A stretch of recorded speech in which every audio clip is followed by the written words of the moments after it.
Menteri Koordinator Bidang Perekonomian Airlangga Hartarto Senin 17 November menyebut pemerintah Indonesia tengah menyiapkan peraturan presiden terkait impor minyak dari Amerika Serikat. Peraturan presiden tersebut mengizinkan PT Pertamina untuk membeli minyak tanpa proses bidding atau lelang.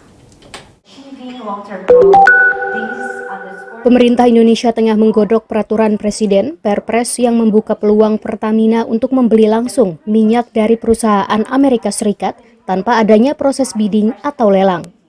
Menteri Koordinator Bidang Perekonomian Airlangga Hartarto mengatakan, Perpres tersebut merupakan bagian dari perjanjian tarif resiprokal dengan AS.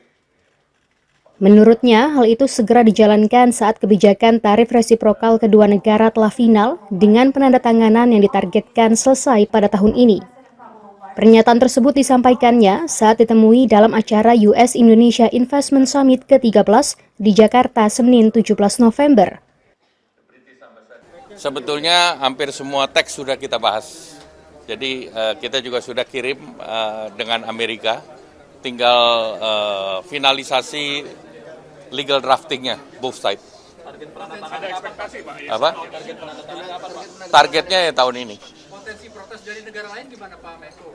Tidak UK?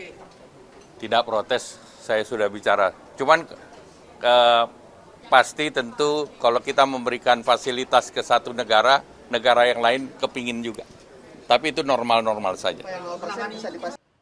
Airlangga menambahkan bahwa Indonesia berkomitmen untuk mengimpor energi sebesar 15 miliar dolar AS yang menjadi bagian dari kesepakatan tarif resiprokal. Indonesia juga turut menanamkan modal sebesar 10 miliar dolar AS atau sekitar 167,36 triliun rupiah ke Amerika Serikat untuk memproduksi blue ammonia yang lebih ramah lingkungan. Dari Jakarta, Cahyasari, Angga, Kantor Berita Antara, mewartakan.